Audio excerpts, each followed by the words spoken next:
Hey everybody, hope everybody's doing well. It is Friday, late afternoon, it's almost sundown, and I am looking forward to a couple of days of just chilling out. I'm so excited to just have like nothing on my schedule for at least the next 24 hours, possibly close to 36 hours of not a lot that I have to do. And so my plan is just to read and write and try to stay awake and read more and just really have a relaxing couple of days here.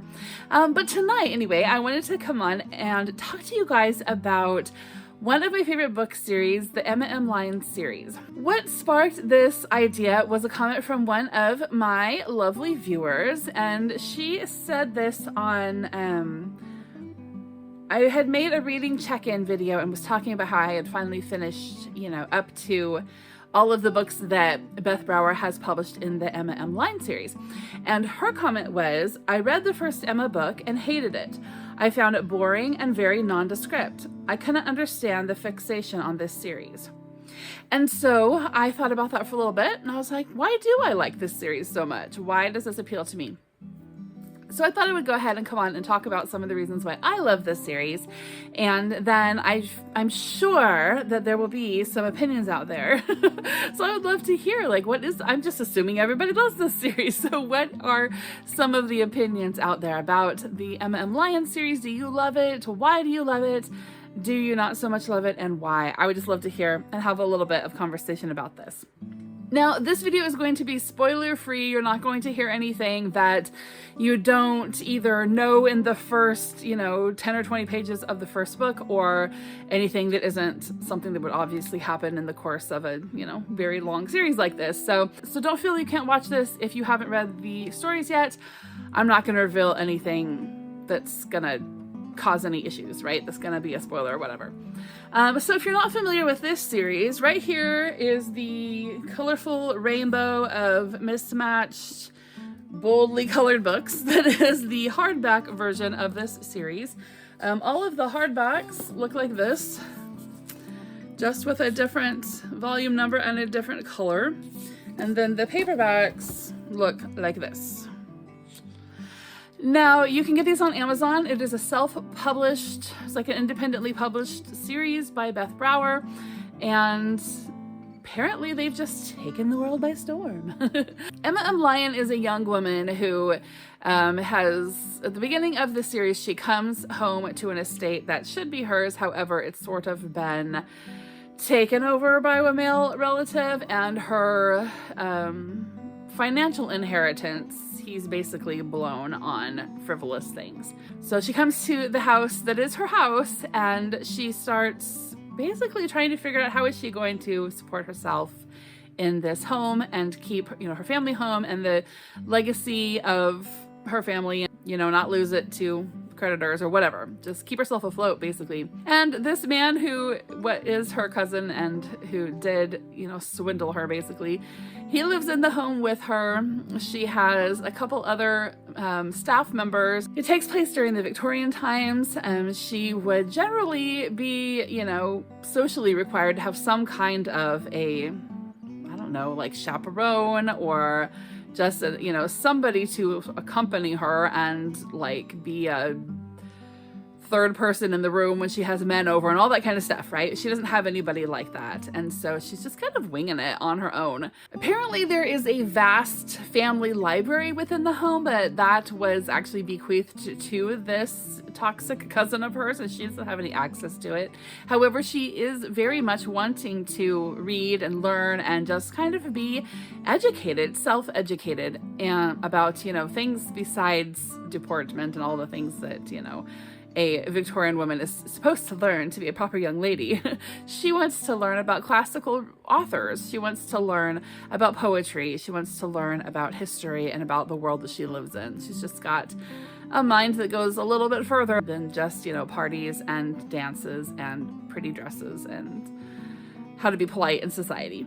The majority of Emma's friends are men, which is interesting. She does have one or two close girlfriends, but for the most part, Emma does spend her social time with men, and I will get into more of that in detail here in a minute, but I think that that is one of the things that really endears this series to us, is the friendships that she has, most of them being males, and how maybe that's not okay in the society she's in. Probably not something that we would expect if we've read other Victorian literature.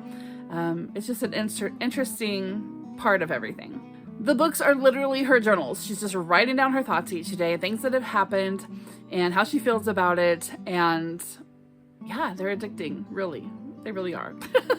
So here are some reasons why I think I am so much into the Emma M. Lyon series. Emma models a woman who is being appreciated for her mind and for her wit. There's not a lot of mention of her looks.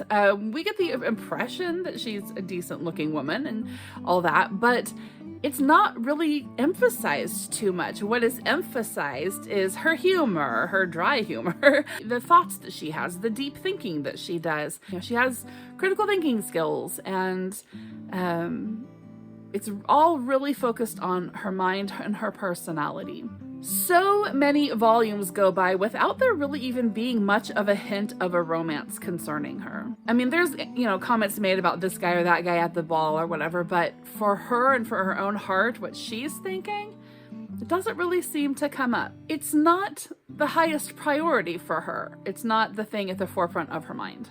Her fixation isn't on who she's gonna hook up with. It's on reading, it's on learning, it's on getting herself out of scrapes, dealing with the expectations of her social class and her place in it, being an important part of her community, seeking the greater things, or just greater things than a frivolous romance. The intellectual things, the good and the beautiful things.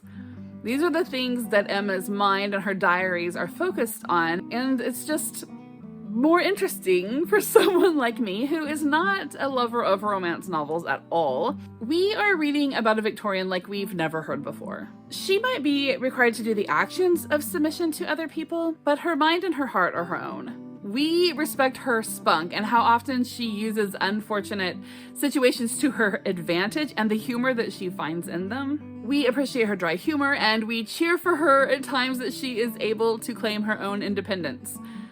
And I just realized that I've switched this from being what I love to being what we love. So I guess I'm making assumptions. She is immediately relatable because we see her walking through things that most people have walked through similarly or to some degree. She's grieving lost love. She's navigating finances and employment and having toxic family or friends and feeling like you're stuck in a situation that you want to get out of if you just had the right resources or opportunity. Having big dreams but feeling stuck in wanting to fulfill them. We can all relate to at least some part of Emma's life to some degree. It's easy to respect her because she respects herself. So she's in like the later stages of a grief journey, but she doesn't seem to just kind of like wallow in it. She doesn't live in the past. She doesn't let it hold her back from moving forward in things. We watch her deal with it, but we watch her deal with it in a way that is healthy and good.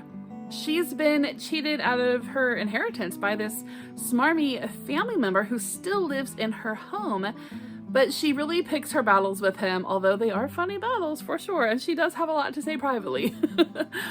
And she doesn't lower herself to his level. She actually has quite a bit of compassion, where I would have been kicking that guy out very early on. And then she just really wants to follow kind of her hobby-ish dreams, right? But she knows what her priorities are. So if she has a little bit of money and she's at a bookstore, does she buy a book? No, she just dreams about them. That's some serious self-control. Another thing that really endears me to this series is the character of the men. The guys are not creepy. There is like no creepy innuendo whatsoever in these three close friends of hers. They don't talk gross. They don't talk in ways that make her feel uncomfortable. In fact, they highly respect her and they make her feel like she is part of the group, right? She's not a little woman and she's also not an object. She is a friend, an equal, both intellectually and, socially. These guys have other things to do besides chase women. They present a picture of society that is not sexualized, it is not glamorized, but it is still real and believable. It shows a very simple life that is very beautiful. It shows what our relationships could be like if we got rid of the hypersexualized culture that we live in. If we got rid of the objectification of both women and men. And if we got rid of the idea that every relationship has to move towards romance. Emma and her friends are navigating the real world and they are dealing with real world problems, but they also make time to focus on things that calm them, that feed their spirit, that feed their souls, that feed their minds and bring art and creativity into their lives. I think that that is what Emma is bringing to the readers that love her. It's the way that we want to live our own personal lives, but also the way that we want to interact with one another. Not that we don't want romance in our lives, but we don't want that to be the only reason to have a relationship, a friendship with someone of the opposite gender. We want to see that men and women can exist in friendship and in community and in intellectual discussion without it turning towards romance. That's not to say that there aren't 0 relationships in this book or 0 romantic moments at all. That's not the case at all. It's just that that's not the focus. And for several volumes, that's not even really a thought in anyone's mind.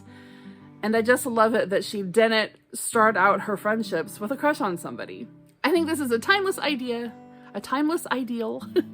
And I think some of us who love these books are also people who want to live this simple and intellectual life. And we're picking up on how great it looks and how great it could be through the character of Emma, who also wants that for herself.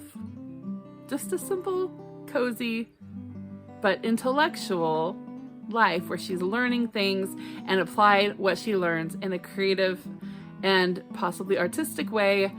I think Emma is a lot of us, just in a different setting.